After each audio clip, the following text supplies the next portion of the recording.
Hey, what's up, everybody? Here we go again, episode 77 at face value. I'm Brian. I'm Lucas. And Will. Super pumped to have you back again for another week. Full on in bowl season. Hope everybody had a really good Christmas over the last week. So we're rolling on, and we are officially in the quarterfinal week of the college football playoff. So we'll talk about all those games, what we're looking forward to, kind of give our take, who we got, all the good stuff, and just whatever else comes to mind. So as we do every other week, let's get rolling with our hugs and hikes. So, Lucas, you want to get us rolling? Yeah, I'm going to give my hug to officially starting the Lane Kiffin era at LSU. Um, I don't know if y'all were tuned into the Houston and LSU game last night, but Not really. his that's fair. Unfortunately, I was. But Lane Kiffin went on the broadcast and making his sales pitch and all that stuff, and yeah, pretty pumped about it. I think it's going to be good. Although our head coach looks like he's a surfer dude that lives on the beach at times.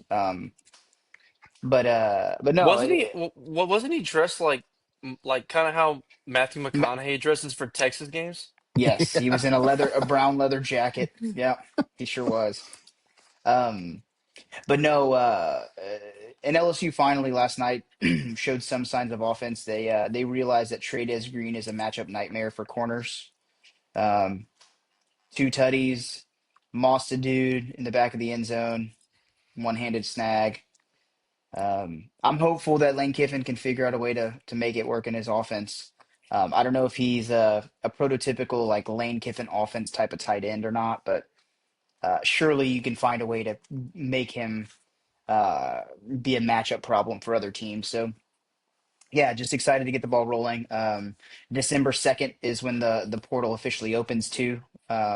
January 2nd. And so a lot of moving parts are going to be happening in that end.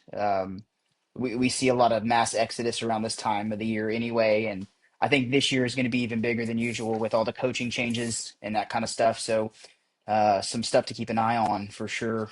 Um, Quarterbacks, offensive linemen, I mean, kind of everything. LSU's pretty much has one starting offensive lineman that hasn't declared that they're entering the transfer portal, which tells me, I mean, the way LSU's offensive line play was this past year, I'm not mad about it. Um, but also Lane Kiffin's scheme, I mean, he's going to pick the players that can, what's the word, uh, navigate his offense. You know what I mean? So Yeah. we'll see what happens. So So did yeah, he I'm a do hug. like did he do like Dion and walk into the locker room and be like, all y'all might as well find somewhere else to play because you ain't playing for me? I'm pretty sure he did it a little less aggressive and like cold hearted. What I would assume is he probably had meetings with players, and Yeah, again, it's the NIL period too, or NIL era, and so if I'm sure he gave them options to stay, but LSU was probably paying, like, just for example, say LSU's left tackle, um, he's making $100,000, and Lane Kiffin says you can stay, but we're giving you 60, like something like that.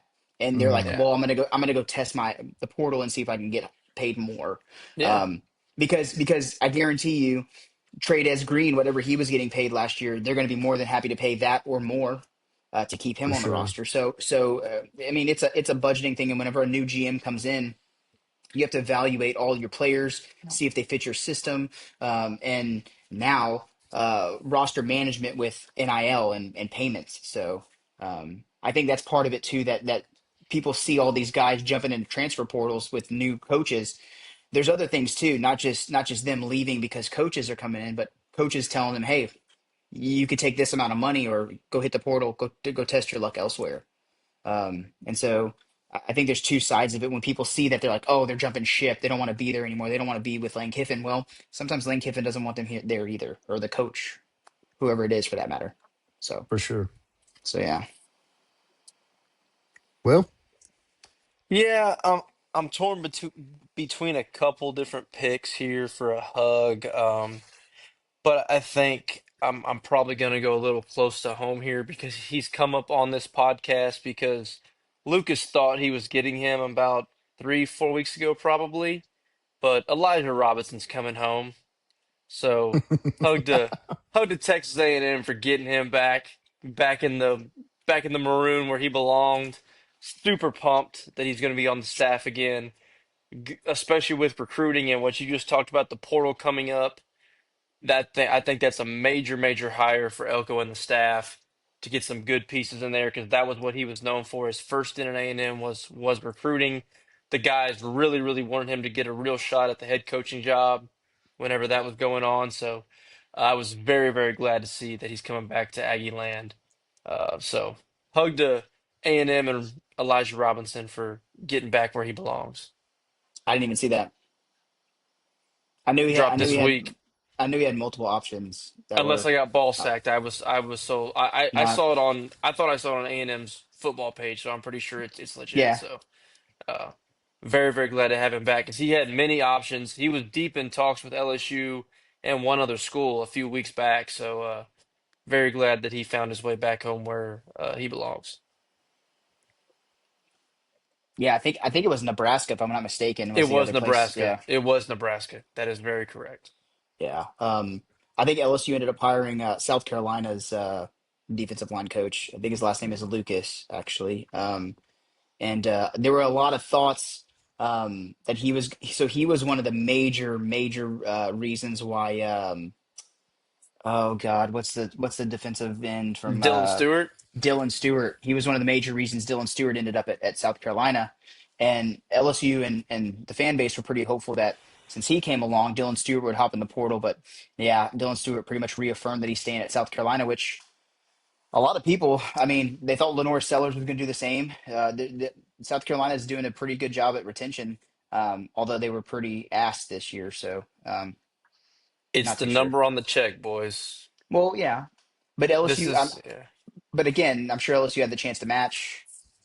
Um, but yeah, we'll see. Well, I'm gonna give a hug to James Madison for making the playoff because as soon as they lost in the first round to Oregon, their entire starting 11 has all officially left the team. Four of them graduated, and the other seven have all entered into the transfer portal. So, James Madison, I hope you enjoyed your playoff run because it's probably going to be a while losing your head coach and your entire starting offense. That's not a great look going forward. So, I hope they enjoyed their run, making it to the playoff, but still kind of crazy. So, Yeah, It's pretty big game much just the Billy. future. yeah, Big game Billy's there now. Sunbelt Billy now, right? I Sunbelt guess. Billy. Sunbelt Billy. But yeah, it's an unfortunate reality, but this is going to be the first of many years of this to come. I mean, Yeah, guys get make a name for themselves. They're playing on the big stage. It's just going to happen. yeah. And you're going to see not just the players, but like did happen this year. Like the coaches are going to get plucked. It's just an unfortunate reality, but Well, and I think we Go talked get. about it at the beginning of the year about how like that's just how the group of six is now. It's just like it's a poaching ground. Like if you have yeah. success, then it's just whatever great players you have, all those big programs are just going to pick them left and right. So, Go Well, get your and bag, dude. Like that's what the it, players go get your bag. Like correct. mhm. because Oh yeah, for sure. the percentage of the percentage chance of you making it to the next level into the NFL is slim to none, and this is your one opportunity to make money off of your athletic ability. And if you can get a six figure payout, go do it, dude. Like that's awesome. That's what an opportunity that you have to go do that. Whereas before, those kids are just stuck at James Madison. They get themselves like a business administration degree and go work at Enterprise. Like Yeah. that's like now there's the ability to make some actual money that again for some people life changing, but um, a good chunk of change for sure, no doubt. I'd say if anything, at least a base to get you out of college and moving forward. So Absolutely. yeah, and they wouldn't have that opportunity at James Madison. James Madison doesn't have No, that type of collective. So like I get where they're all coming from. hundred I don't percent. blame the players at all. But then you look at someone like Trey Harris at Ole Miss. Like he was at Louisiana Tech balling out, jumps to Ole Miss. I think he was a top. a first round draft pick, maybe second round draft pick in the into the NFL He wasn't somewhere. first. I think he was second round. But I mean, pretty decent signing bonus. Now he's I think he's on an NFL roster, so he's making good change now. And that's not to say that he wouldn't have done that at Louisiana Tech too and balled out on his pro day, whatever. But he had the eyes on him at Ole Miss, and Yeah, it turned out to be pretty good for him. So the for opportunities sure. are there too to get eyes on you as well, and access to better facilities, better nutrition, better everything, better You training. bring you bring up Ole Miss. I mean, Trinidad Chambliss. That Dude, dude would never have a job in the NFL, and he if he still probably doesn't, won't. if he doesn't get granted that 6 year, he's at least getting a look. Dude, I think he's probably undrafted. Dude, he's like 5'10", and I, I think him losing out on this 6 year of eligibility is big for him because I don't think he's going to be on an NFL roster. He'll get a look. Which Yeah, coming out of Ferris State, nothing. the name would never have ever been across any of our radars. So Dude, did you hear the story about how he got on Ole Miss's roster anyway? I Mm, have Like he not. he he literally just mass DM'd like coaches around the country, and like Lane Kiffin's staff saw him and like, yeah, we'll throw a flyer on him and bring him in, and then he ended up being the backup, and then Then it's he literally tape on Twitter or X. wow. from that to finishing what sixth in the Heisman Trophy. Hmm. Yeah, Great yeah, story. Crazy. it's crazy. It's very crazy. Yep.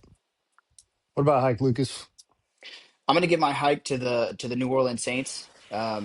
Again, I'm not big on the NFL. I don't really keep up with it much, but I've kind of over the past few weeks, they're finally winning some football games against bad teams. Granted, um, They are a bad team. oh, they're awful. They're not very good. But again, so we talked about it multiple times on this podcast where living in mediocrity is a bad thing. So figure it out one way or the other. If you're gonna lose, tank and get you some picks and do it that way. Don't sit here and start winning football games and worsen your draft position. And then if you wanted to win like this, why wasn't Tyler Shuck starting earlier? Right? You win one more game this season, you're probably making the playoffs in this division. Yeah, the South's awful. It's Yeah. crazy. Like I'm pretty sure the Saints, if actually I think the Panthers are going to win the division because they have 8 wins. But if the Saints win against the Falcons next week, they're going to finish possibly second in the division, and they're an awful football team. Like, but Tyler Shuck somehow finds a way to win football games. Like it's been multiple times, and again, I don't think just from what I've been listening to and hearing about and looking at stats and on Twitter and all that stuff. I don't watch the games at all, but supposedly Spencer Rattler wasn't an awful quarterback statistically. He just couldn't find a way to win football games. Yeah. Tyler Shuck has similar numbers, but he's finding ways to win football games. He's taking them down the field for game-winning drives when it matters. And so, I mean, is he the quarterback of the future of the New Orleans Saints? I don't know the answer to that. But if you're going to lose to get better draft picks, man. Like, don't sit here and I mean, I don't know. Unless they're trying to move up in the draft or something to try to draft a quarterback, take the Titans spot. I don't know. I don't know what their plan is. Mickey's an idiot. We already know that. Um, but yeah, they just can't even lose properly. Like it's the whole franchise is just a shit show. Yeah, I So the New actually am looking Orleans, at the stats right now. So they both played 9 games, or they both played in 9 games. Shuck has 200 more yards, but everything else is pretty much equivalent. So the only between difference is him and wins. Rattler, yeah, I mean, I guess the schedule probably lightened up on the back end because they played the Jets, they played the Titans, they played the Panthers. So there's some of that, but I don't know. I I think, mean they beat the Panthers and Bucks, who are yeah. both leading the division right now. So So there was a chance to win the division and make the playoffs where they would have got boat raced, which whoever wins this division is getting boat raced either way. But yeah, I don't know what the hell they're doing in New Orleans right now, but they can go take a hike. well, Yeah, I can't remember if I gave them a hike before. So I'm not gonna do it, but I guess I'll do a quick little. Since you're on the same, I mean the whole NFC South. What a joke, dude. We are Yeah, guaranteed that the winner of the NFC South is going to. We're not guaranteed. The winner of the NFC South could have a losing record.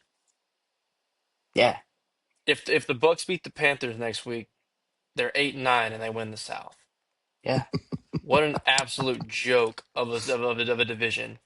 And they've just pissed down their leg because I mean, this was theirs to win early in the season, and they just fell completely apart. But anyway, I digress. We can talk some NFL in a minute. My actual, or do you got something, Lucas?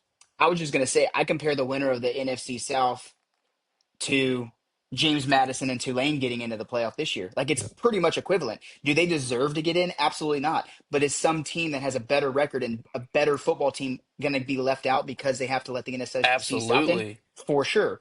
So again, people argue all the time like James Madison shouldn't have got in. Well, it happens in the NFL quite often. It if Tampa Bay wins that game, they go from 11th to 4th, Yeah, and vice versa for Carolina. I mean, I that's ridiculous.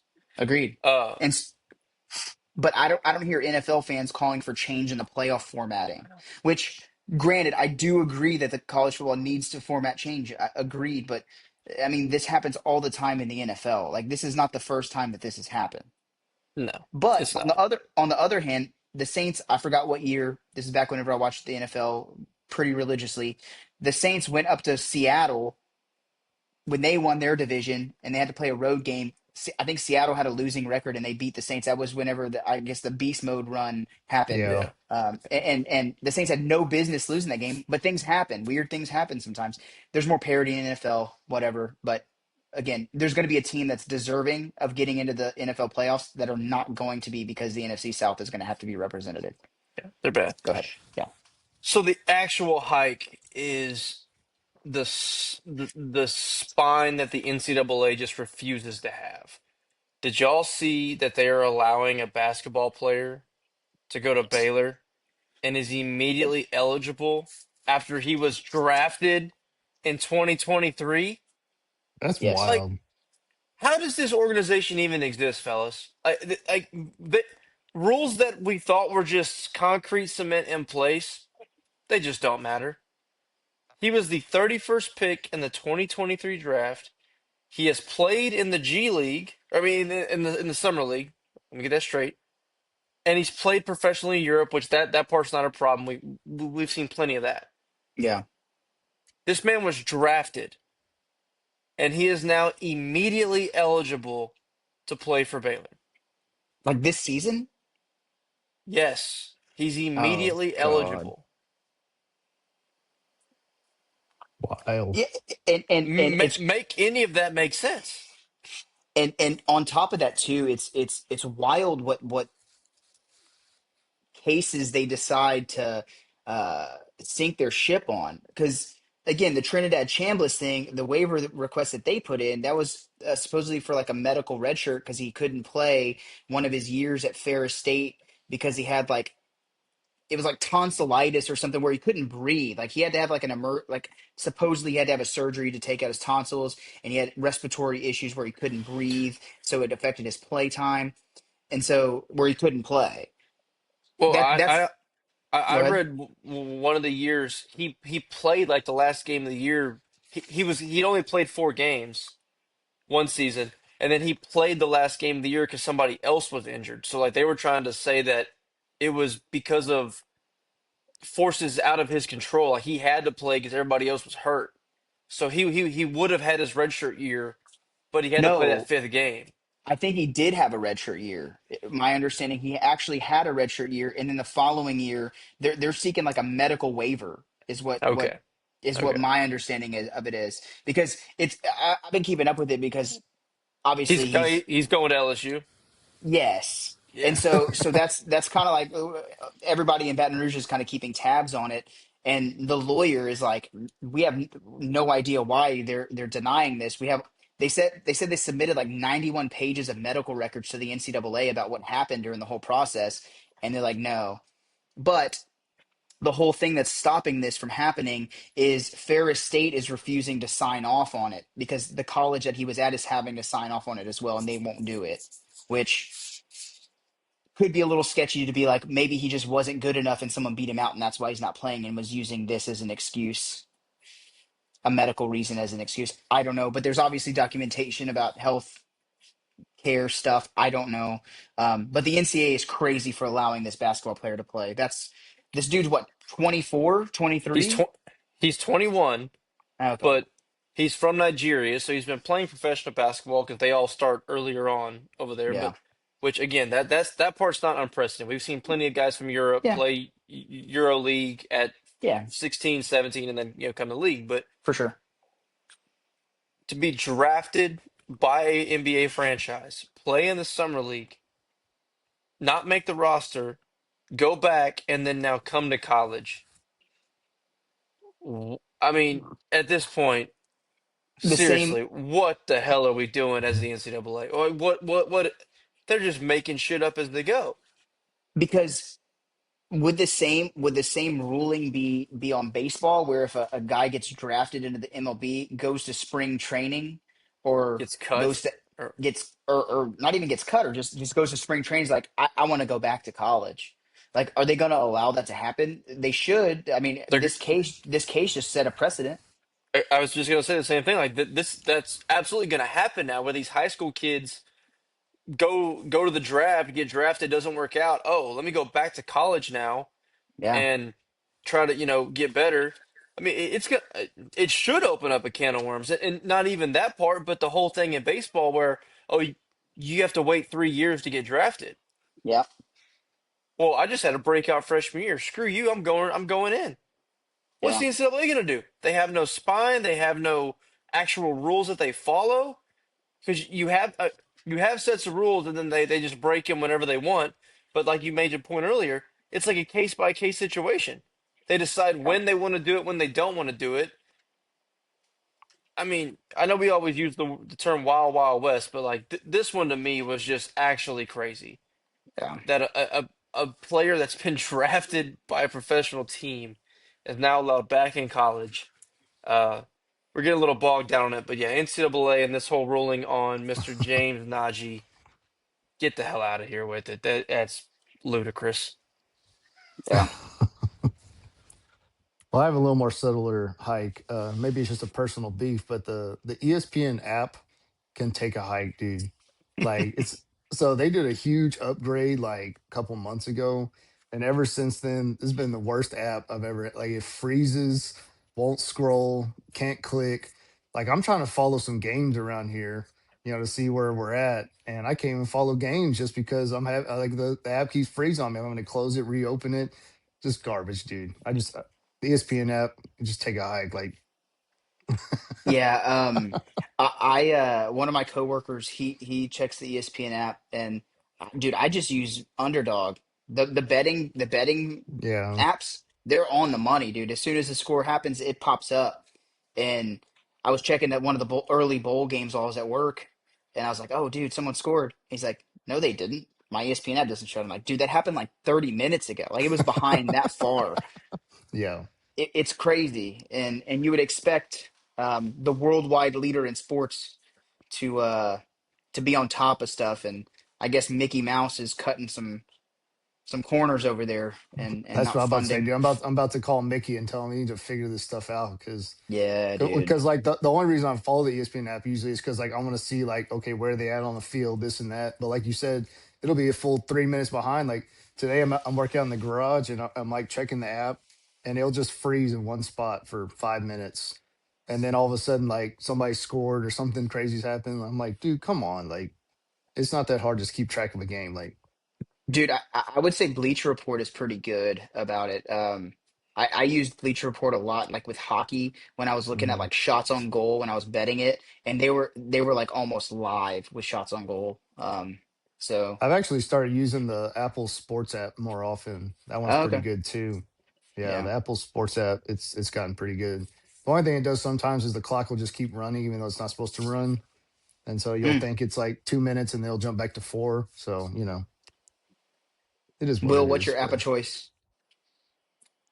I still use ESPN. Yeah, It's just the one I've always done, even though it did cause me to talk you into a bet that you lost last time we were together, and the app told me that Northwestern scored to take a lead over Michigan, and your Northwestern plus like 500 was going to hit, and that they just retracted that real fast, so yeah, that was rough. But yeah, I still use the ESPN. I pay all their stupid money that they want to be a subpar app, and they've just sucked me in. But that's yeah. just where I'm at. That's what Mickey does, dude.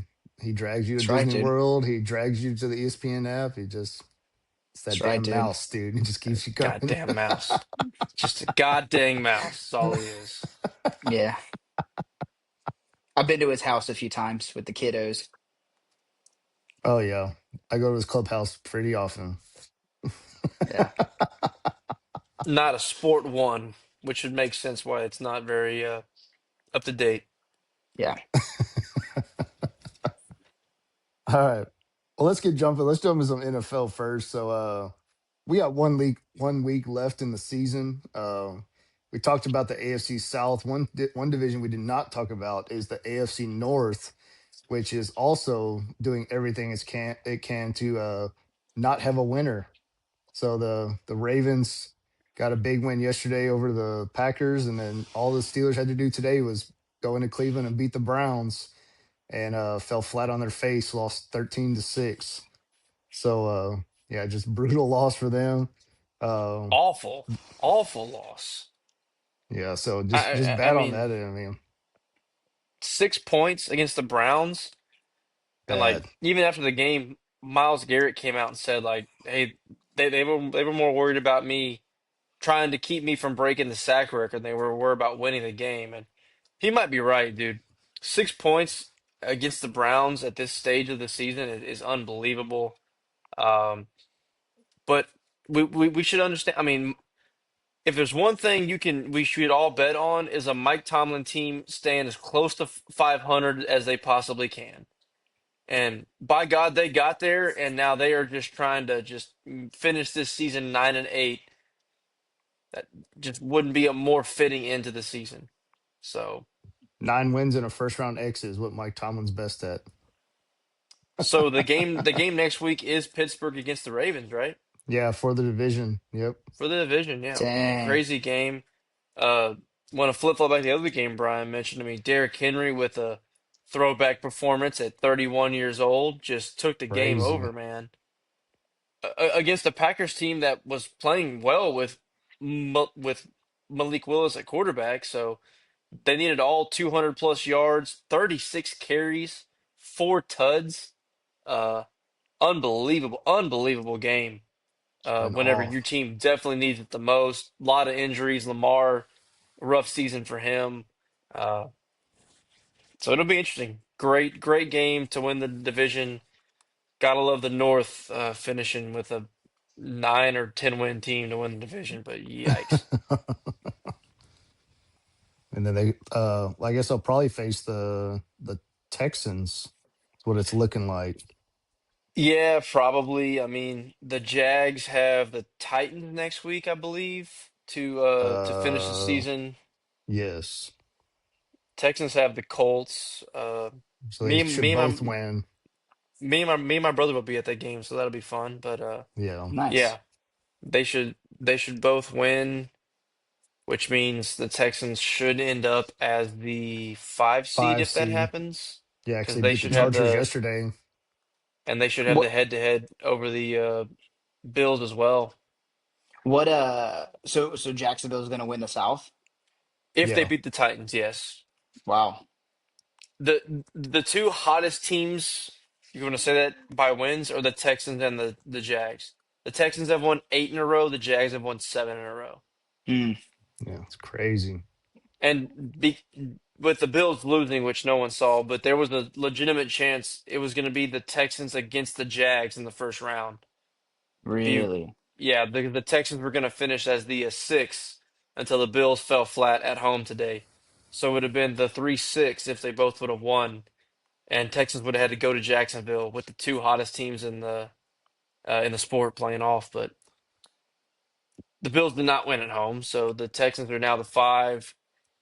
The- I don't even want to have to think about if we lose that game next week, but they shouldn't. They That shouldn't. that's just what that's just what's hilarious too is that you're that close to the two hottest teams in the NFL playing each other in the first round, and then on the other side of the bracket we have to watch the Panthers play either the Rams or the 49ers in In a home game, a home game.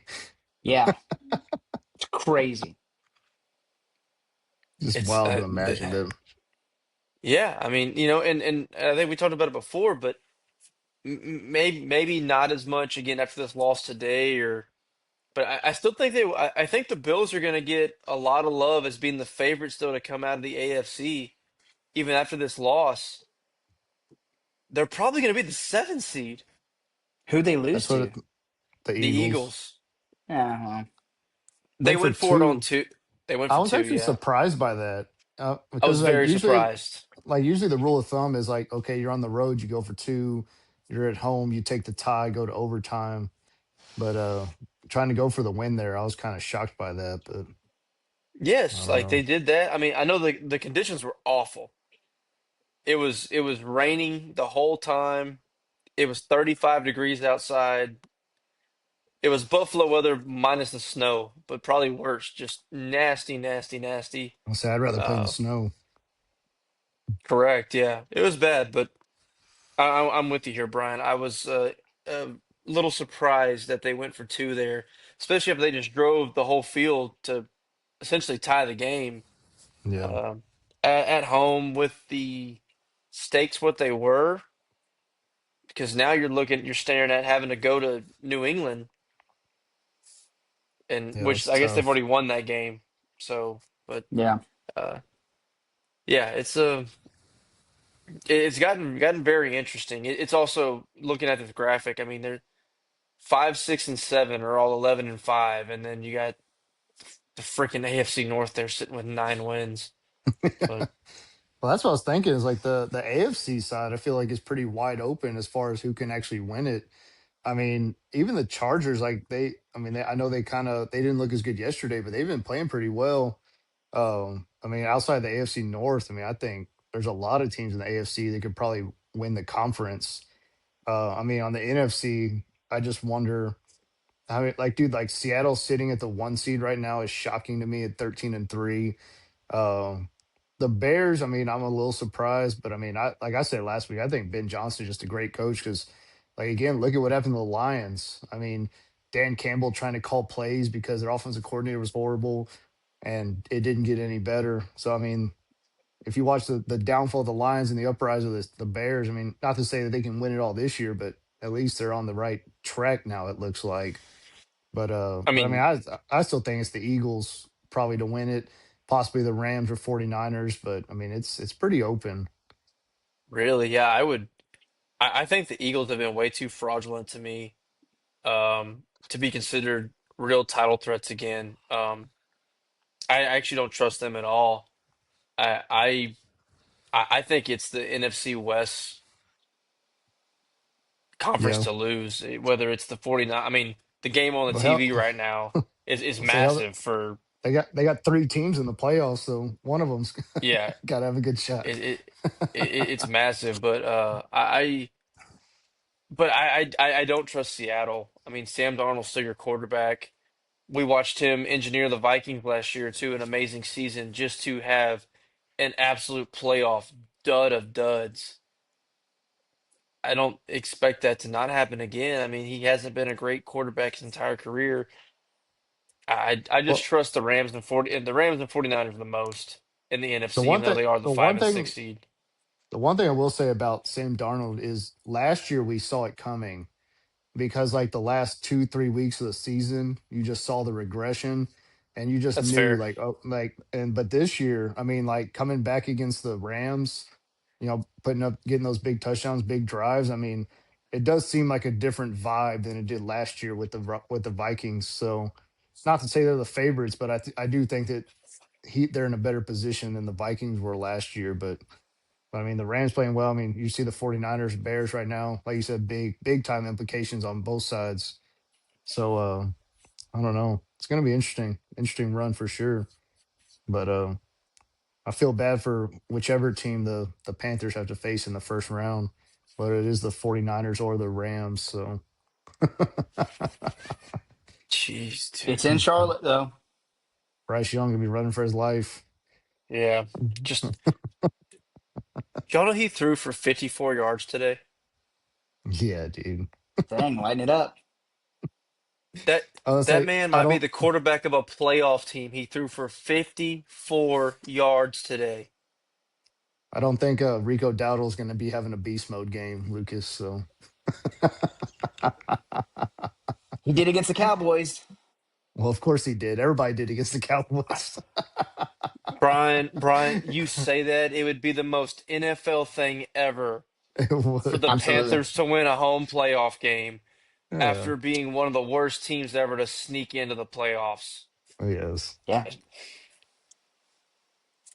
What it's makes me all sick, about. but it's also very interesting. I mean, Um, you made the point earlier. It's one of the more wide open years I can remember because Yeah. there's really not a surefire betting favorite in either conference, specifically the AFC, in my opinion.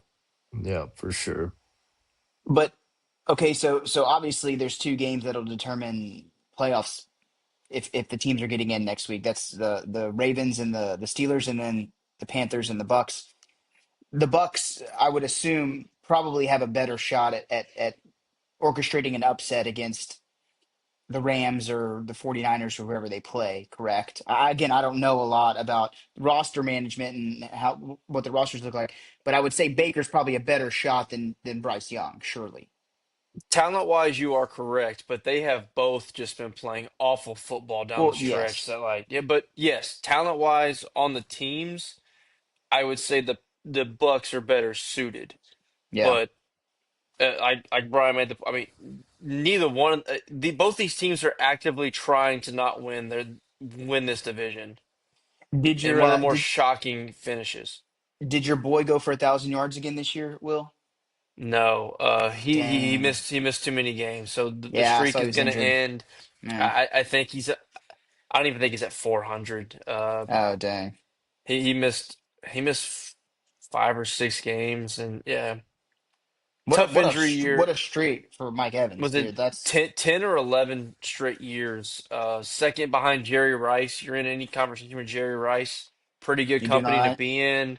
Uh, I don't know if it's the hot take or not. I mean, I think he's a Hall of Famer. It's an Yeah. unbelievable start and he's played with many different quarterbacks. Let's not act like this was Jerry Rice and Joe Montana playing together for a long time. Like Mike's had his share of guys back there, and Yeah, Hmm. and the way the NFL does it too, like it's not like Cooperstown. They let anybody into the NFL Hall of Fame for sure. yeah, no, he's been unbelievable. Um, he's what 31 now or 32, but great career. I kind of hope at this point he just sticks it out in Tampa, however long he wants to play, just because it'd be cool to see a Yeah, one team guy. But yeah, unfortunately the streak is going to end this year. But hell of a yeah, run yeah, for again at a organization that you wouldn't really see, and a guy that was I guess highly touted, but I thought still kind of underrated coming out of college. Like he was a stud, absolute stud at yeah. A&M. So Super Bowl He only champion. needs 694 yards to get it. So I mean, the Panthers are not good.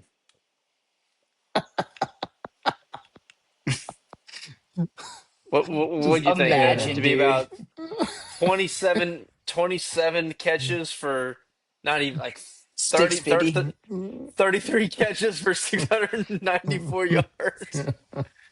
That would be wild, dude. Baker's gonna throw. They're not gonna run the ball once. Baker's gonna because I don't know if y'all remember this last year. Like it was the last Oh game of the yeah. season. They were actively trying to get him the Yes. 1,000. Yes. Yeah. So the Bucks are not gonna run one run play, and it's just gonna be constant pick plays for Mike Evans to get every pass thrown to him the entire Yeah. game. That'd be awesome. It'll be exactly like freaking Miles Garrett, like them just not letting it happen. Like they're just Yeah, gonna they don't care about making the triple team playoffs. him. Putting four Yeah. guys just on. If we lose 65 to nothing, we're gonna lose to Chris Godwin and McMillan, or not McMillan, the other guy, the other wide receiver. But Mike Evans is getting no catches in our game. Yeah. The streak ends now.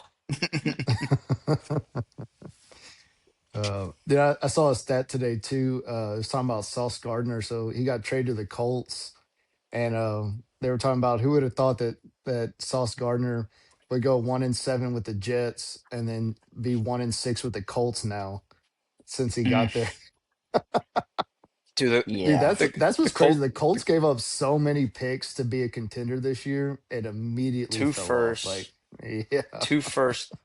What have they lost? Six in a row now. they are at let's see, it's at least six in a row. They've lost six in a row and seven of the last eight. Yeah, bad, bad, bad, bad, bad. Does Steichen Mm, get fired, or is this more of a like he's No, gonna I get a don't. I don't grace think. because I mean, dude, you got 45-year-old Philip Rivers playing quarterback right now. I mean, I yeah. personally don't think he should be fired. I mean, yeah, you were given a bad QB that your GM drafted in Anthony Richardson. That's not your fault. And then you had a great start to the season with Daniel Jones, and the Achilles ghost, woke up again and just stole another soul. So, I mean that's out of your control. And yeah, Yeah. to Brian's point, you're the Hail Maryest of all Hail Marys here. Let's yeah. go Like, to the Philip Rivers well, which he hasn't played great, but he hasn't been the reason they've lost these games. No. But I mean, I even today, like whenever you have to bring in your backup QB to throw the Hail Mary at the end of the game because you know damn good and well Philip Rivers' arm could not get it to the goal line. Uh, it's pretty. I mean, even in the beginning of that drive, guys. I don't know if y'all were watching the game, but Phil threw a ball. It couldn't. It was 25 yards downfield, and he had to crow hop and get the whole body going into this to get that ball down the field. yeah, So it's yeah, just uh, Not but great. yeah, no, no. Don't think this is a practice any other team should maybe try to mimic in the future here. Just to call your old QB and see if he's still in football shape at 45 after 5 years out. But hey, but to your point though, it's gone better than I thought it was going to. I mean, they've at least Yeah. been in games, which is shocking. they, they've been in every game. I mean, every game's been one score outside of the 49ers, which, again, that wasn't Yeah, his fault. Their defense just played like garbage. yeah. Because I Mm, mean, I remember taking 14.5 for the Seahawks because I was like, dude, Philip Rivers coming in, it's gonna be rough, and then they lose by 2 points. They yeah. had that game won. Yeah, If it wasn't for the stupid NFL kickoff rules, they would have won that game. But when you damn near get the ball at the 50-yard line when you have a touchback, I mean, you need two plays to get in field goal position now when these kickers can kick it from 92. So Yeah. well, dude, that's what I don't get why teams even kick touchbacks anymore. Because I mean, you get the ball at the 30 if you get a touchback. Like, why not just make them return it? Like, 35. oh, it It's is a the 35 now. 35 Yeah, now. yeah. Like, why would you take that? Like, it's just crazy. But It just depends on your kicker because there's also penalties if you don't land it in the landing zone. So if you don't yeah, make it between like the 20 and the it's goal the line, 20. Yeah, 20 in the goal line, then it's a penalty. So then they get the ball in the 40 or 45. Like yeah, there's so What? much stuff. Yeah, Lucas. Yeah, there's some. Dude, I had no idea. So if you're watching the game on certain broadcasts, when they kick it off, they'll have like a shaded area of the field and then like a little bit of a highlighted section. What they're highlighting is the landing zone. So that ball, if it's Mm. not a touchback, it has to land in that zone, or it's another penalty. Dude, I just need to watch the SpongeBob broadcast and it'll probably be a slime zone. Yeah. yeah. Um, so I can learn the rules so SpongeBob and Patrick can tell me. No, no, don't learn the rules because the kicking rules are changing again going into next season. Oh, okay. Got So it. Are they really? I with haven't one seen game that. left, there's some more tweaks coming from what I've read. I'm not even going to speculate here on what they are, because I'm not even sure they know what they're going to be. But I heard there are some more tweaks coming. Hey, I will say I do like the kickoff rules more than what they were doing because I mean in the past it was just a kickoff, it was a touchback every play. At least they're incentivizing forcing returns now. So I mean it's better than just touchbacks every single kickoff. So Did y'all just watch that play? no, I didn't see it. No. Oh God, the Bears just made Brock Purdy look like prime Michael Vick dancing around. That was Oh unbelievable. gosh, Bears gonna Sorry, bear. I didn't mean to interrupt, but that was just yeah, unbelievably dumb. And then dances around all defenders, and then just finds the fullback there for a wide open touchdown. But anywho, I digress. crazy. So yeah, one more All right, week of no the more of NFL this talk. season and we're on the playoffs. Hey, I was gonna switch over to your lane more, Lucas, with the Premier League, dude. So I didn't real. Yeah, wheels pumped now, baby. well, dude, I'll tune into the game. Y'all let me know when y'all are ready to talk college football. I didn't realize until yesterday when Arsenal was playing that Man City and Liverpool are like Dude. back up in the top four. That's crazy. Yeah, Liverpool are still a ways back.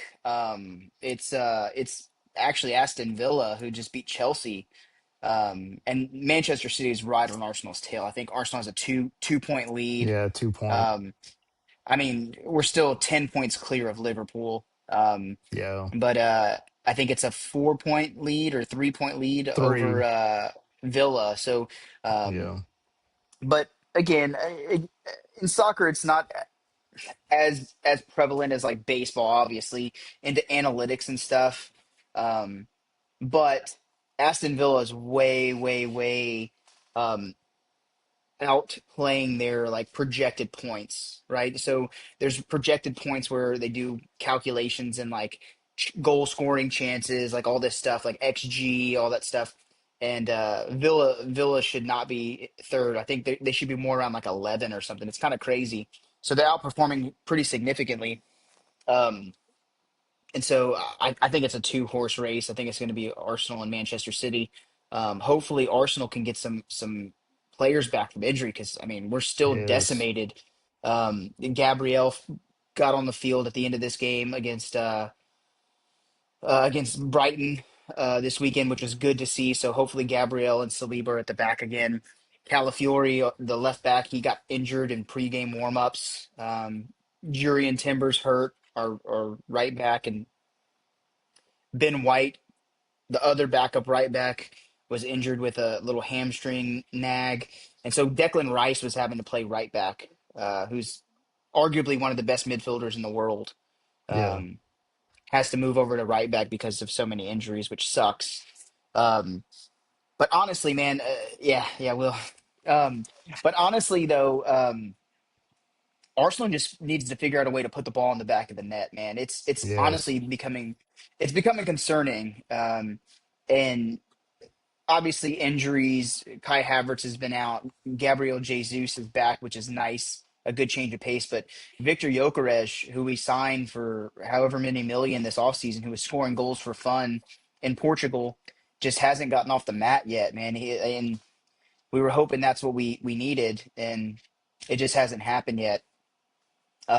I think there was a stat going around that in Arsenal's last four games, they scored one goal from open play on like on a projected of nine goals. They should have scored nine goals based on God. XG, and they've only scored one. They scored a penalty that wasn't included, and then the other four were own goals. Um, and so, yeah, I mean, four own goals in the last four games. It's crazy. Yeah. Which we had another one on Saturday, which So that came one out to was be actually the difference maker. important. Yeah. Yeah. Absolutely. And I don't know if you saw that save by David Raya, Yes. That dude. was insane, dude. My God, dude, that was the difference right there between 1 point and 3 points. I mean, Yeah. we'd be in second place right now if that save doesn't happen. So yeah, it's going to come down to the wire. It's nice that we're top of the table right now. Hopefully, as we get some people back from injury, stay healthy, um, start winning a little more comfortably. And then Manchester City has some pretty tough games coming up ahead, where Arsenal's kind of goes down a little bit now. We've gotten some of the more tough games out of the way, so So we'll you see what actually got happens. Aston on Tuesday. Tuesday, yeah, yeah, that's a big one for sure. Which Aston Villa away, or that's one of Arsenal's losses this year. Um, Arsenal haven't lost at home yet, and they play Aston Villa at the Emirates, which is good. Their only two losses were at Liverpool and at Aston Villa, where Villa scored the winner in like the 90th minute. It was just Yeah, a ball bouncing around, and yeah, whatever. So get definitely a big, big game on Tuesday, and then it lightens up a little bit after that. So hopefully we can stack some points and maintain this momentum going into the new year. that's crazy. I'm looking at the bottom too. It looks like right now West Ham Dude, and, West and Ham. Wolves are set up to be relegated right now. West Ham has been in the Premier League for a very long time too. That's crazy, Eh, dude. yeah. And one of the guys that I work with, he's from England. He's a huge West Ham supporter. He's not happy. Oh no. That's got to kill your market too, dude, to drop off like that. Oh, dude, it's crazy. Um, it's been since 1993. Jeez. Actually, 2003. Still Yeah, 20 but 22 it's been a years. while. It's Yeah. been a while. Yeah, but it looks like Mm. this is the year. We just hope Arsenal But can yeah, finally break the streak, stay out of yep. second place.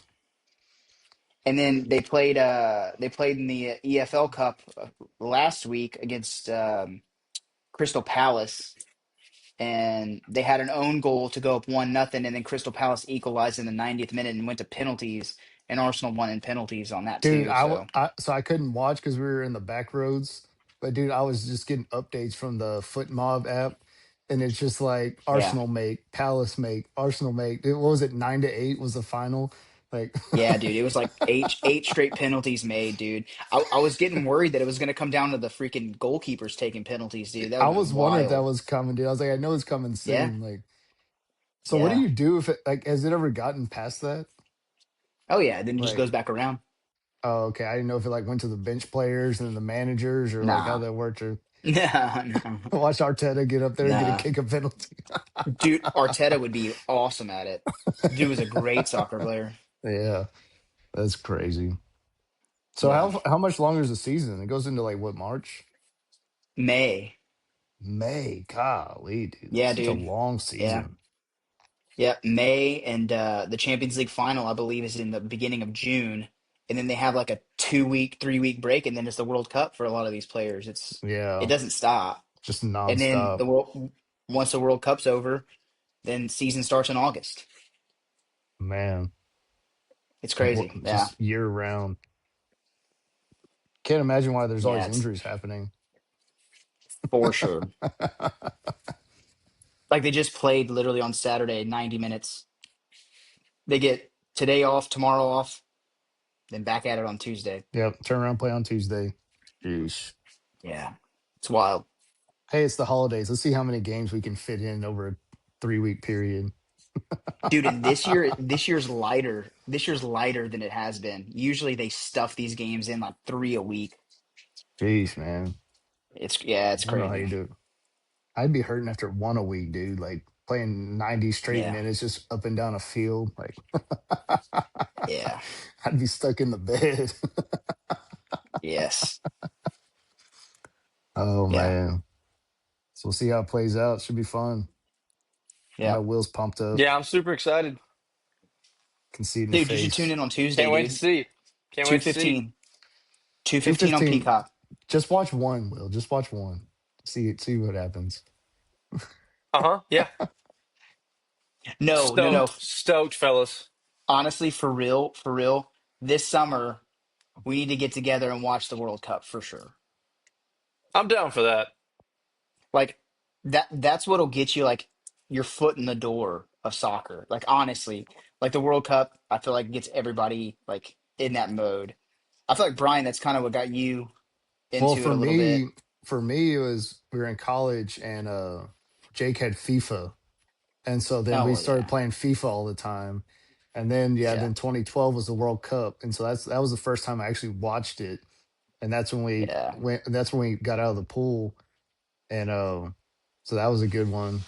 And then we yeah. no we lost to Germany in the pool play, and then we lost to oh that's when we lost to was it Belgium, Portugal, Belgium? Belgium, Yeah, they had that because crazy team that year. we drew against Portugal that Portugal, year, and yes, we were winning that game. And Ronaldo yeah, passed had that had that freaking insane crazy cross. assist. Yes, I Yeah, still remember that.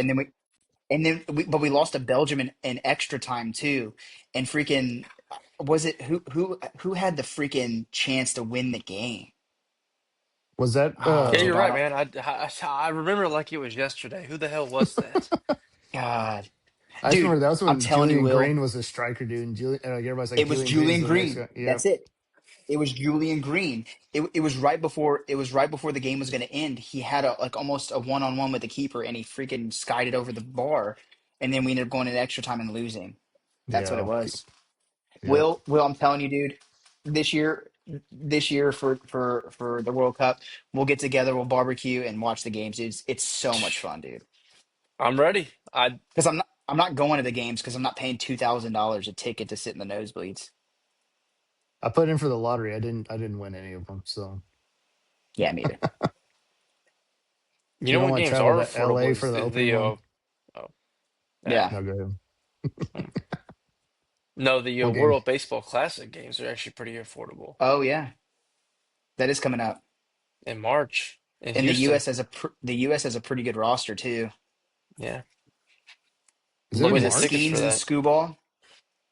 Yeah, it's in Yeah. March. Looking Oh, at that's right, going because they to play right before the season. That's right. Hmm. they play Great Britain on a Saturday at Dakin. It's like it's like $100 a ticket, which that's not bad. Is that Dang, just I one might of the actually. games? Yeah, but and that's on a Saturday, so it's a little higher price. But No, but are they playing all the games in Houston? the pool play games are, yeah. Really? All of them? I'm pretty sure I have to go back and look to Dude, that'd don't be hold me to awesome. that, but I'm pretty sure yeah the first round of pool play, yeah, it's in or not for they're playing a select handful of games at Dakin. I know the game we're looking at going to is against Great Britain. Cool. That might be fun. Yeah, Harper announced this week that he's gonna play for him too, so I getting know some bigger names in there. Scooball and freaking Skeens are going to be Skeens. pitching. Yeah, it's Yeah. going to be big. The Is Kyle quarterfinals are Tucker? in Kyle Houston Tucker? too. Oh, really? So they play Mexico in Houston on the 9th. They play Italy in Houston on the 10th. So They play Great Britain at some point. That's the game we're looking at. yeah. Well, that was just giving me a few of them. Yeah, yeah. I mean, there is tons of games going on in Houston. I'm of course I'm trying to go see US play, but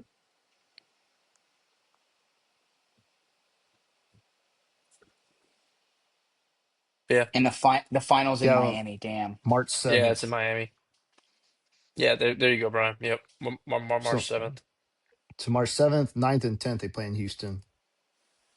Dang. I have to go to one of those. I agree.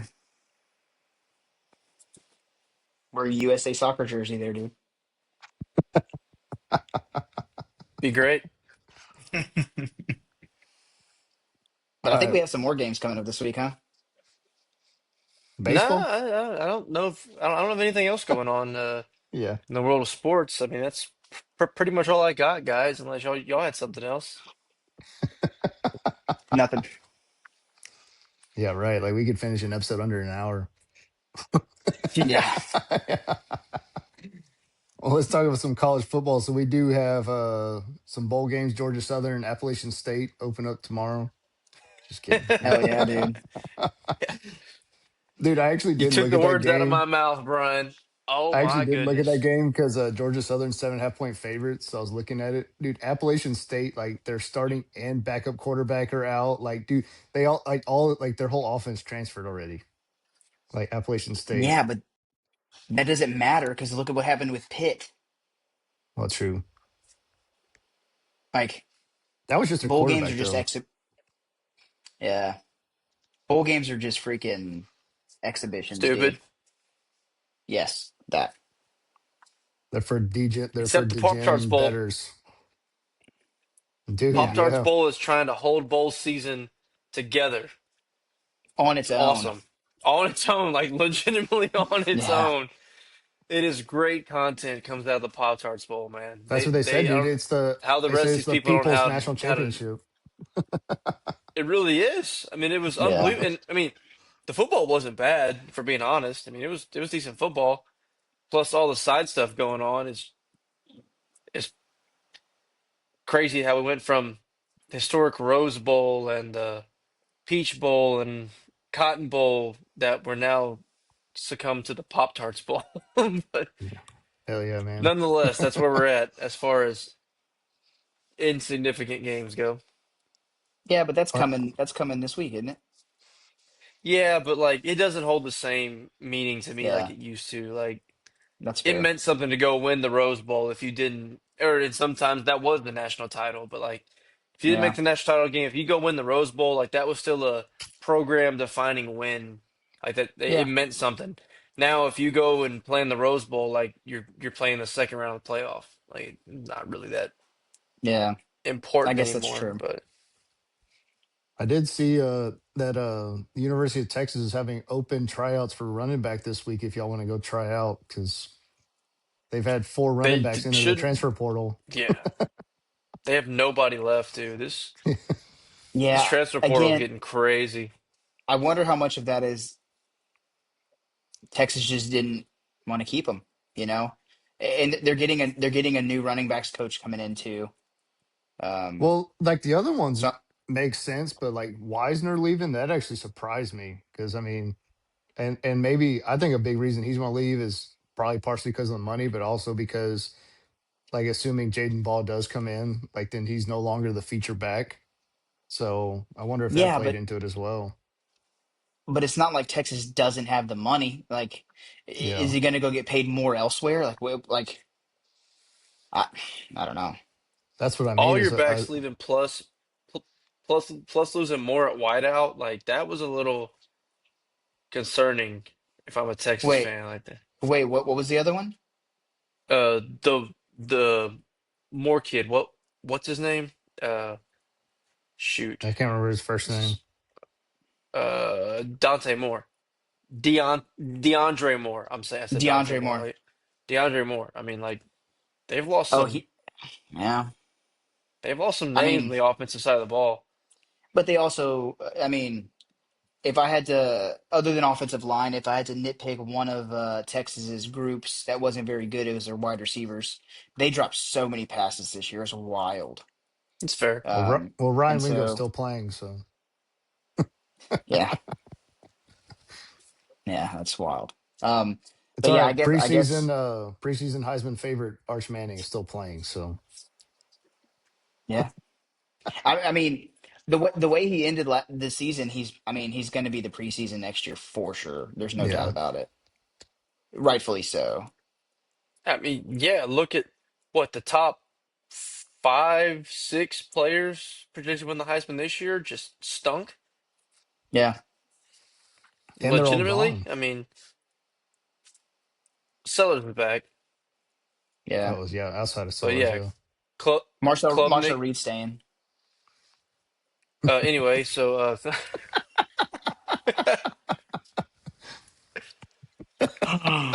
you can't win the Heisman with a completion percentage under 65. So, and he's 3 points below that. But yeah, but Fair. Klubnik, Sellers, well, he's back, but Nussmeyer. Klubnik, Aller, Nussmeier, they're all Mendoza, gone.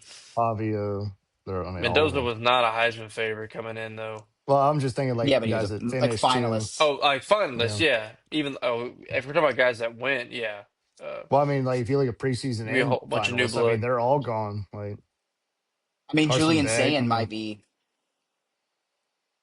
I would say Saying will be up Saint's there. probably yeah, he actually might be the front runner considering he's the only agreed. returning one in the top five. Agreed. Yeah. We all just lie to Let's get ourselves. We already know Arch will be the front runner. Yeah, Let's not get that twisted. He will be the front runner. But depends on who wins week one. week 2. Is it week two this year?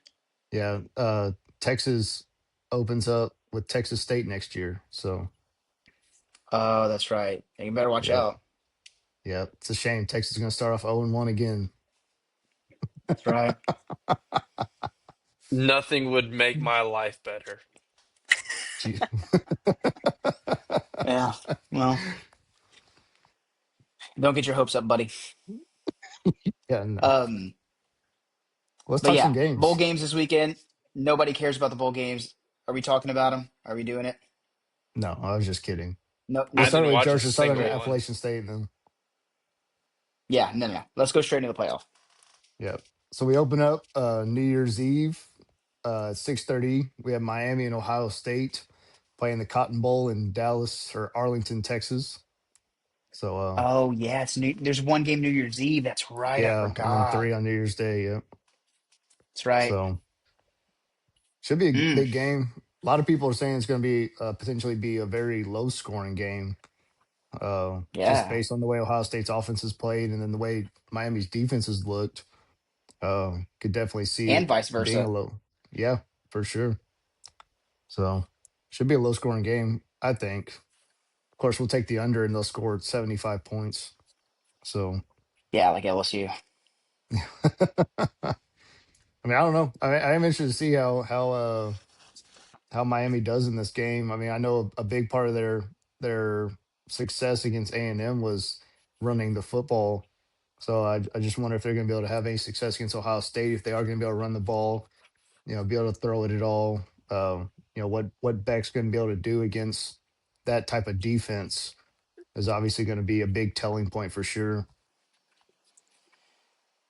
I mean, we've had the conversation on here before too about Ohio State's offense against equalish talent on the other side of the football, where the sample size is still pretty small between Texas and Indiana, but their offense sputtered against both of those defenses. And I mean, Miami's defense looked really good against Texas A&M. And again, their pass rush looked good against a good offensive line. I would put A&M's offensive line up there with anybody in the country. So I mean, if Carson Beck can find a way to move the ball a little bit, I mean, I think Miami has a shot in this game for sure. Which again, and we kind of know the track record of last year where the teams on buys came out a little flat in every game, and Yeah, they lost every game last year. Although the format was different, obviously too. But so we'll see how Ohio State comes out after having this month long break. yeah. I think it'll be interesting. I think they mollywop them. Miami mollywops Ohio State. No. I shouldn't use the term mollywop probably because I don't disagree that it might be low scoring, but I think by low scoring it could be like 21-7. I Yeah, Yeah, if Carson Beck could move against A&M's defense, I don't know what makes you think he could do it against Ohio State's defense because Ohio State's defense is just as good, if not better, probably better than A&M's yeah, is. Um, I don't know if Miami can run the ball again because Ohio State doesn't give up the big plays like A&M does. We've been steadfast in that all year. A&M gives up the big plays on defense, usually more in the passing game, than the run game. But the last 2 games of the year, we saw them do it against Texas and then obviously against Miami. So I don't see why Carson Beck would all of a sudden have success in that in that realm of the game. And then on the flip side of the ball, we talk about Marcel Reed's inconsistency about making accurate throws. That's not Julian Sand. Julian Sand is one of the most efficient passers in college football. He makes every right read and makes accurate throws with two of the best receivers in the game. I'm not trying to throw shade at Mario Craver or Casey Concepcion, but they're not Jeremiah Smith and Carnell Tate. no, So you bring all that into effect in a game, and Dallas, Texas, that is not home field for either of these teams, so that part's neutral. But uh, I don't see a world, and again, Ohio State coming off a loss, not the same kind of loss as last year where we saw them trigger that team into being a juggernaut, but still an embarrassing loss nonetheless, I would say. Not that's not trying to throw disrespect at Indiana, but you want to throw the logos of Ohio State and Indiana up on a score bug, and everybody's taking Ohio State and just in pedigree. So um, I just don't see a world where this game should be close. I'm not saying it won't be, but Ohio State should handle Miami easily. Yeah. I mean, the biggest thing is that Ohio State hasn't given up more than 16 points in a game all season, and so I have a hard time believing Miami's going to get 16 points and or be able to hold Ohio State to less than 16 points. So I think that's going to be kind of a big part of it. Is the defense is what's going to end up causing it. I feel like if anything, I mean, we've seen what happened with Carson Beck as well in big games. He's become turnover happy. Uh, he avoided that for the most part against A&M, but and there's been other games where he just when he's needed to make plays, it's kind of gone against him. So I wonder how that's going to play out as well. Yeah. Not well. I just Yeah, don't. I just don't think it's going to go well. Boy. The only reservations I have about being so confident in Ohio State again is that I don't love this super long layoff for teams. yeah, You know, not I mean I guess Ohio State's coming off a loss, but like especially if you're like a hot football team, everything's clicking for you. A 4 week layoff is not ideal if you were having any sort of momentum. So obviously we'll get into that game, but taking Indiana, you're riding off the high of that game. That's gone. I mean, there's Yeah. nothing off of yeah. that Big Ten championship game still lingering here. This is way too long of a layoff, and that's a whole other discussion we could have about how that needs to go away for future. But that's my only concern is that that's a long time to not play football. You because I know I didn't play it, but you guys can definitely attest to it.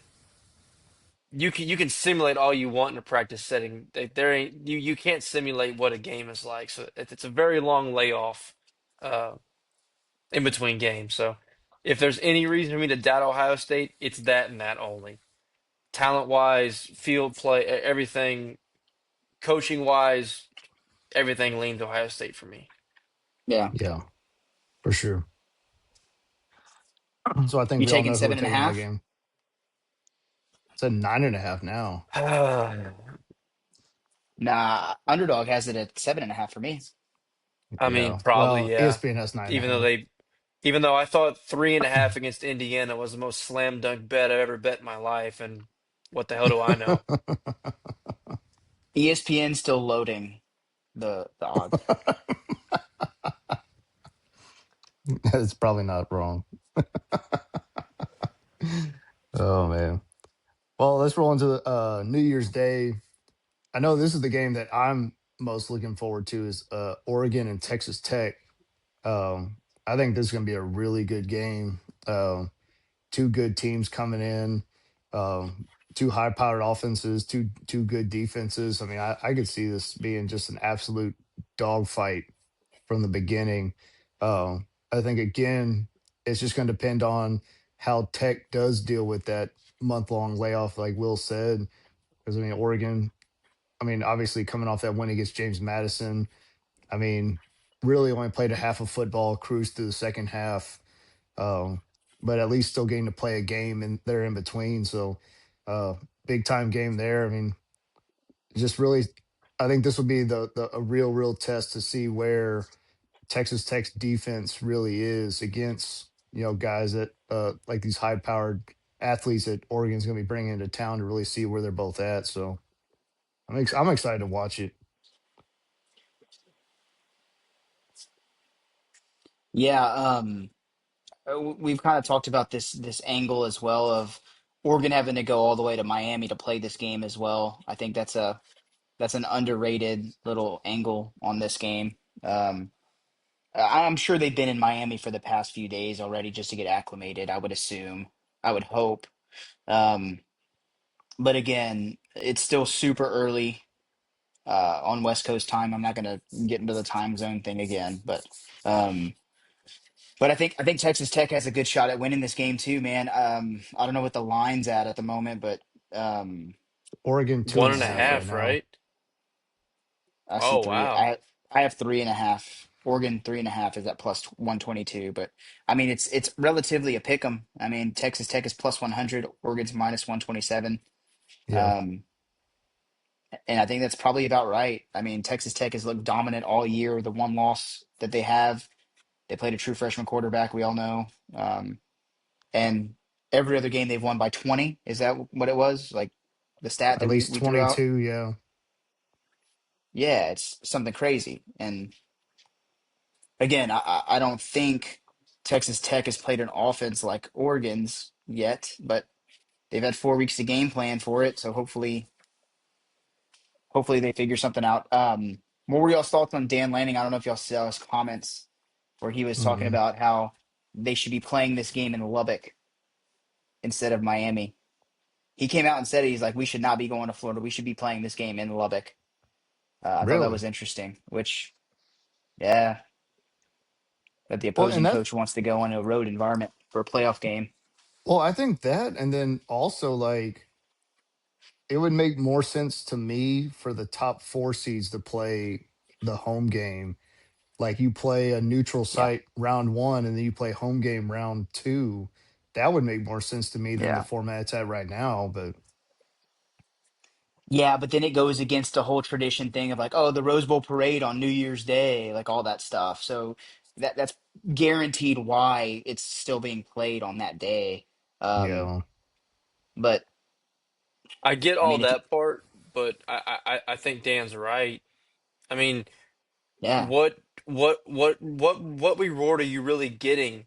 Because like we just made, or I just made the argument, I'm not so sure this extra time off is even really a reward.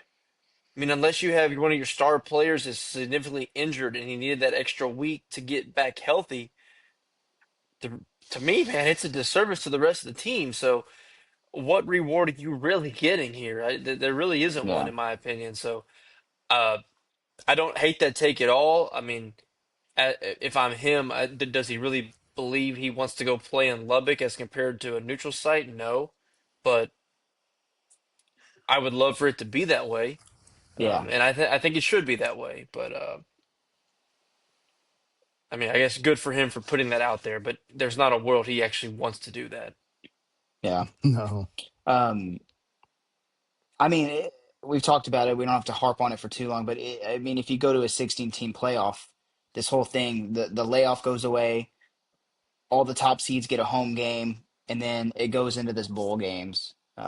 So yeah, and then 24 you would can even still get keep better, but your Rose Bowl parade and all that good stuff. I mean, yeah, you can still keep your same format. exactly. Yeah, Yeah. I mean, one good thing Dude, about the Pop Tart Bowl was pretty much the Pop Tart Bowl was pretty much like a 2014 playoff right there, dude. I mean, I did see one argument where it you said said it was that good football, Will. it said Notre Dame and It's a good BYU game. were set up to play that game to determine who should have been in the playoff or Yeah. whatever, and then BYU or Yeah. Notre Dame ended up opting out of it. But Yeah. so yeah, but no, I mean, like I said, I'm excited for it. I think it's gonna be a good game. I do think Texas Tech definitely has a shot to win. I mean, obviously less of a trip, not coming all the way across the country, although I'm sure that Oregon's been there since probably December 26th. But but yeah, Yeah. so it should be fun. So we're Yeah, going to our 3 o'clock game. I'm Oh, go ahead. I'm torn in this one, man. Yeah, No, I really am torn in this one because Oregon's been playing hot at the end of the year. I mean, we kind of forget they just kind of handled USC and Washington to finish the year. And then, I mean, say what you want about the JMU game, but um, are we doing I guess we're doing picks at the end. We're not doing picks now, but I think it's probably the best game on of this slate. So very excited for it, but should be a very good close game. Yeah. Be the best way I to mean, I think wake up it's on New Year's again, Eve or New Year's morning. yeah. I think all the games in general, man. I think they're all going to be pretty good, which is hopefully we finally get what we've been waiting for. Because again, last year was kind of a dud. The quarterfinals were kind of duds. Um, so I mean, yeah, this one's gonna be great. Again, a coin flip is probably about right, and I don't have a pick either way. Honestly, I'm just hoping for some good football for sure. Absolutely. Well, let's roll into the 3 o'clock game. We got Indiana hosting Alabama, or not hosting, but heading to the Rose Bowl for the New Year's game, 3 o'clock. Indiana currently a 7.5 point favorite. Uh, I mean, again, just to see what kind of team Alabama shows up with. I mean, if you have the Alabama team that played the end of the year and against Georgia, and then the first half of or the first quarter of Oklahoma, I think they get in trouble early. But uh, but if they play like they did the last 3 quarters against Oklahoma, I mean, I think they can definitely hang in there and have a shot. But and then just kind of see, how does Indiana carry that momentum into coming up. And now Alabama they don't have to worry about Kalen DeBoer jumping on a plane to Ann Arbor anymore. So it's one less thing for them to worry about. But Yeah, I don't know, 7.5. I mean, that's pretty close, I think, to what it could end up being. I feel like that's a lot of points, man. Yeah. I Will see Will's Will you think the face. cover? I mean, all I'm saying is if the Alabama that played in the second half against Oklahoma shows up, I mean, I think it'll be a close game. I honestly do.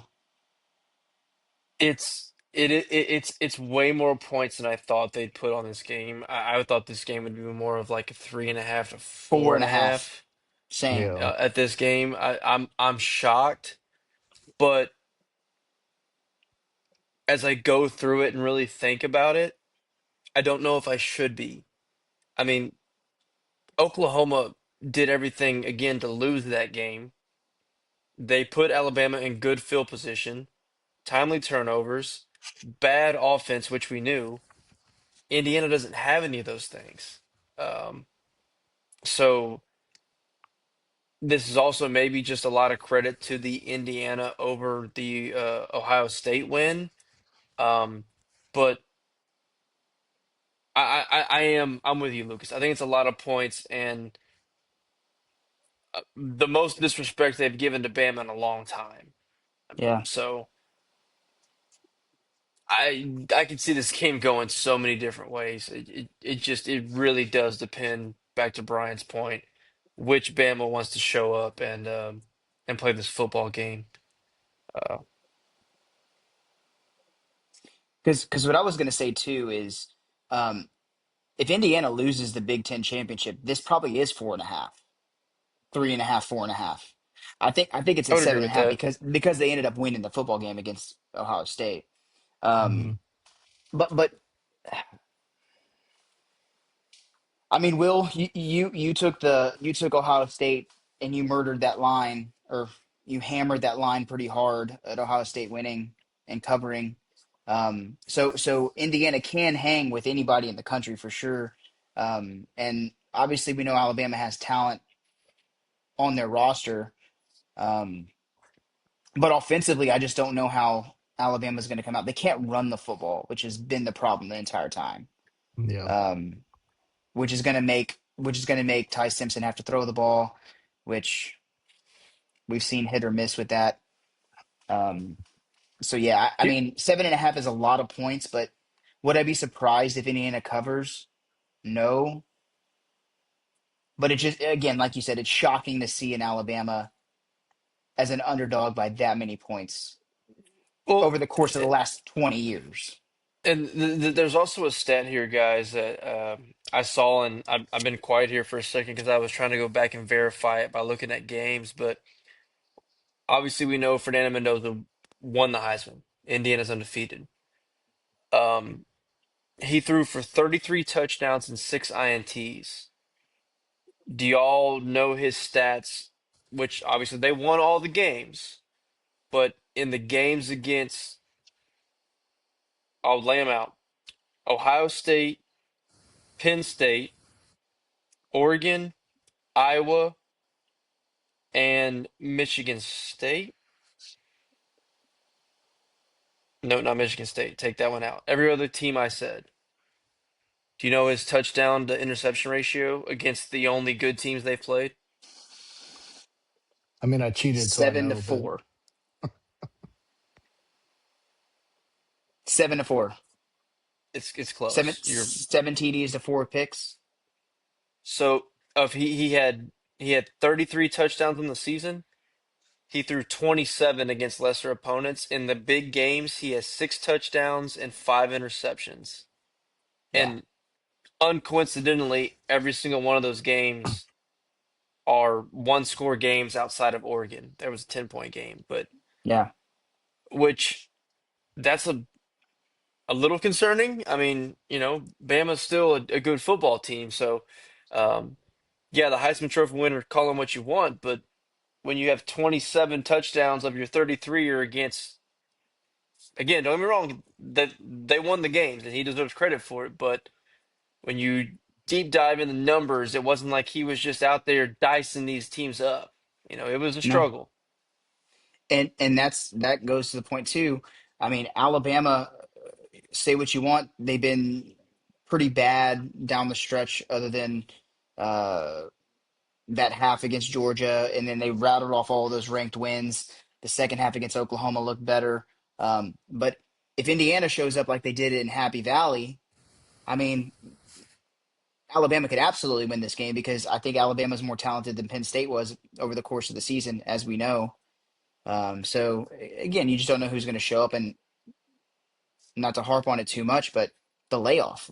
Indiana, you said it earlier, the highest of highs, winning the Big Ten championship for the first time ever, all that stuff. And then now they've just been sitting on their ass for the last 4 weeks, just waiting to play this game. So again, who knows what's going to come of it? And I think that's why 7.5 to me is a little bit too much. I mean, I'd probably take the points, Bama and the points, but I still think Indiana wins well, I was looking at at those same games that personally. Will was talking about too, and then their rushing was a lot lower in those games as well. So outside of the Iowa game, they had their leading rusher had less than 60 yards rushing in each of those games. So they gotta be able to Yeah. run the ball too if they want to be able to, not only just win but also cover the spread. So that's gonna be a big thing as well. But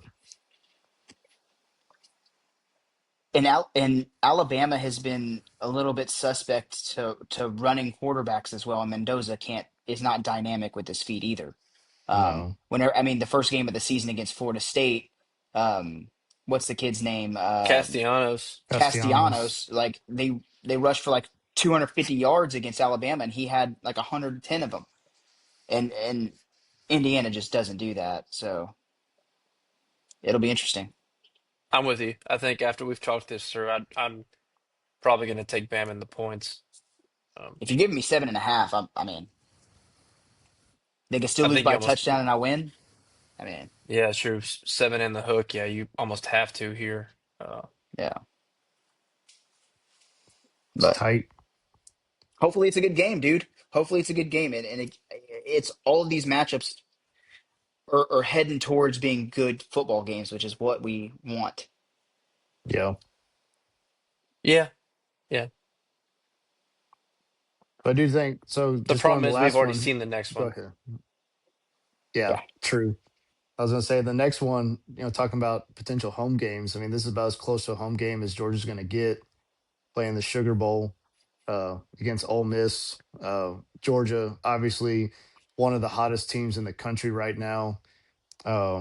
Coming in, already shown that they can beat Ole Miss, beat them by 8 last time that they played them in a tough game at home. Uh, so yeah, Ole Miss still coming in, ready to roll. Looked really good against. I know it's Tulane, but still, I mean, still looked really good at all facets of the ball. Uh, Look like they're really playing for something. So it'd be an interesting matchup. I mean, I think obviously Georgia's got the one up on them. They're 6.5 point favorites right now. So they do have a full touchdown spread on that. But yeah, so I just kind of see, what kind of team each team's going to bring to the game. So Yeah, I mean, again, we saw this play out already this season. It was at Georgia, and I mean, dude, Ole Miss gave them everything they wanted. Uh, Trinidad Chambliss was moving the ball up and down the field at ease. The one thing I will say is I just don't think Ole Miss's defense is good enough. I think if you go back to that game, if you actually look at the box score, I don't think Georgia punted the ball one time that game. So if they can't stop Georgia, and Georgia's defense has progressively gotten better over the course of the season since that game has happened, I think it's going to be a tough route for Ole Miss to go through.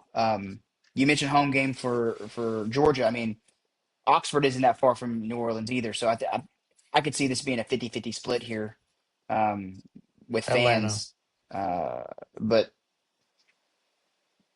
oh, I thought the Sugar Bowl's in New Orleans though. Oh, is it? Oh, I thought it was in Atlanta. My bad. Yeah, I think Atlanta's a peach. It's Peach Bowl. Oh, you're Yeah, right. You're right. That's the next round. yeah, yeah. It's the peach Yeah. and the Fiesta I got you. Yeah. Yeah, yeah, yeah. next round, I think. And then what's the final? It's in Hard Rock, I Where's the think. final this year? I think it's back in Miami. Oh, Yeah. really? Um, but yeah, I mean, Ole Miss. It's if they're in a shootout somehow, if they can somehow find a way to get that Georgia defense to be on its heels and move the ball like they did the first game, they could be in it. But again, I think Georgia's defense has gotten much better since. Yeah. So I I think Georgia's the team in this playoff for now that nobody should want to face. agreed. They awoke at the end of the season after some very close calls, and I forget who I remember listening to and said it, but there was teams earlier in the year. I think I talked about it before. Ole Miss was one of them. Uh, uh, Florida was one of them. Like Yep. teams had a chance to knock Georgia out of this playoff while they were still figuring out their footing. They seem to have found it. Again, you want to bring the layoff factor, fine, but the machine that Kirby Smart was rolling out at the end of the season should scare everybody else left in this playoff. I don't think you want to roll into it, and I think that's a tall task to ask of Ole Miss with everything the staff, the kids, the program has been through in the last month. Um, could be a buzzsaw at this point. Um, Not saying they're going to blow them out by 3 touchdowns, but I don't think 2 scores plus is off the table here. Georgia's looked very good, Yeah. and they've all been here. Kirby's been here. The lights aren't going to be too big, in my opinion. So I think the biggest thing is just going to be Yeah. I mean, how's Ole Miss going to start off the game. I mean, if they can come out hot and score right off the bat and kind of get some momentum, that's what's going to keep them closer in the game. But if they don't take advantage of having that 2 week difference of playing a game and try to jump out ahead quick, that's when they're going to get in trouble really fast. So if they try to come out and Georgia hits them in the mouth right off the bat, that's where you might see it just kind of spiral pretty quick. yeah, and I mean that was the thing too. If I'm being honest, like watching Ole Miss play before they went into Georgia, like I was not a believer at all. Trinidad Chambliss going in first road SEC start, going to Athens. I was like, "There's no way this is going to go well." And first drive of the game, boom, scores. Second drive of the game, boom, scores. And it just ended up being a shootout. And it was just back and forth, back and forth. If I'm not mistaken, I think Ole Miss had a double digit lead in the fourth quarter as well. Like Hmm. like Ole Miss had the game. Their defense just couldn't hang on, and I think that's going to be an issue this time as well. Whereas opposite is true of Georgia, where their defense has gotten significantly better since that date when they played, and so. Uh, if Ole Miss comes out and scores again, we don't talk about it, but it's a common phrase where people say, "Oh, the scripted drive, the first drive of the game." A lot of times, the percentage chance of scoring on it is higher than any other time because you're scripting those plays, you have it kind of run down, and then what happens next after adjustments happen. And I think that's where Georgia. So if Ole Miss goes out and scores first drive of the game, I'm not surprised. It's what happens after that where Kirby and that defense adjusts, and Trinidad Chambliss has been a crazy good story this year where he's done worlds better than I thought ever was going to happen. But Than I, anybody thought. for sure, and maybe even himself, to be honest. Um, and I think if they get back there and confuse him, throw some crazy looks at him, I think it could get ugly, as you said, and spiral a little bit on Ole Miss. Yeah. Um, Only way I see Ole Miss can win this football game is if it is a shootout. yeah, And when oh, I say absolutely, shootout, it's like 45-42. Like Ole agreed. Miss ain't winning this game 21-17. Like that's just not gonna happen. So No shot, no shot. Um, yeah, uh, this is the one game that I think out of all of them that could get out of hand. Yeah, I I don't agree with disagree with that. that at all. But yeah, Because also, if you go back and go look at the stats in that Ole Miss Arkansas game. Like, look how many yards. I think Ole Miss gave up like 550 yards of offense to Ole Miss. I mean to Arkansas.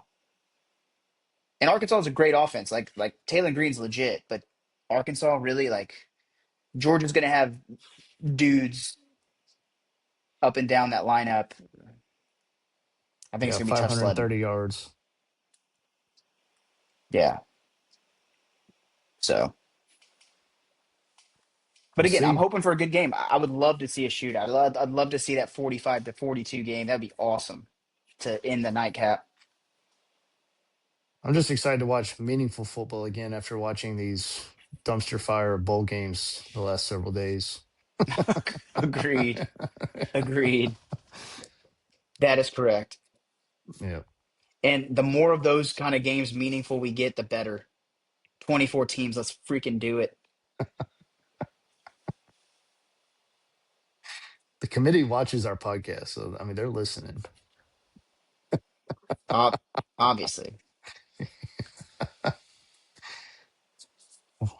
Well, that's all I got. I think we're pretty well, I mean, I know three of the four we're definitely in the same. Do you want to make a pick, Oregon or Texas Tech, Will, right now? Who you got? Texas Tech, Oregon. I don't. I mean, I'll make it. Like I really want to pick Tech, but yeah, screw it. I'll take Tech. That's more of a hard pick. Like I want Tech to win, but I don't know in my mind if I really think they will. But they have all the shot in the world. Don't get me wrong, man. I'm not saying like I'm not trying to disrespect them at all, but I might be picking a little more with wants and heart right now than actual analysis. But I'll take Texas Tech. Just I feel like Oregon's I've been so kind good to end the season. of Yeah, yeah. Well, I say I feel like I've Tech. been feel like I've been kind of thinking just on the same wavelength. You're just kind of hoping for the story, but I just don't know. I was it's funny too because people were talking about the narrative that ESPN's pushing about Texas Tech buying their roster, $22 million roster this year. But then it was released that Oregon spent like close to 40 million on their roster. So it's just like it's just the wild They narratives that have get Phil pushed this Yeah. Knight. time of year. Yeah. Exactly. Blank Yeah, they're check. doing the same. They're doing the same thing to LSU now. Like they're like I saw a story on ESPN that says like Kiffin gives no Fs, like and that they're going to be spending like 28 to 30 million dollars on the roster. I'm like, dude, like that is literally like UT's roster this year. That's Oregon's roster. Like that happens. LSU's not the first school to ever do this. Like Yeah. what Not what are even we doing? close. Um, but I'm gonna go with Tech too. Just again, that's also a hard pick. I'd like to see Texas Tech win the game. Um, and Oregon has been here a lot, Yeah. and they find a way to choke it every time. Um, I don't know what it is. It's like the they just can't get over the hump. Again, I don't know. They have talent every year. I mean, Bo Nix. Uh, what was his name? Dylan I think Gabriel, he's Dylan Gabriel, and before that, Mariota. Justin Herbert. before Herbert, Mariota. Yep, Marcus Mariota. Like, yeah, they just can't figure it out, and hopefully Tech pulls it off so we can see a Texas Tech and Indiana matchup. I'd like that. It's what America wants to see, dude. That's right. Texas Tech, Yeah, Lubbock, Texas versus Bloomington, Indiana.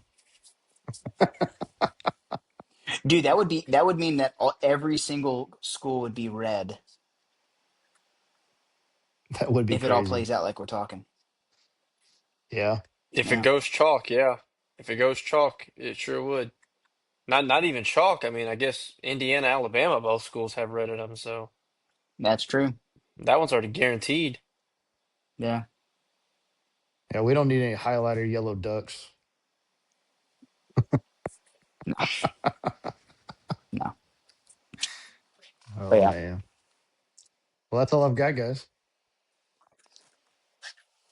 yeah, All right. We good. appreciate everybody watching. Do you like, subscribe, share, tell your friends, tell your family, follow our TikTok, follow all of our videos. And until next time, we'll see you next week.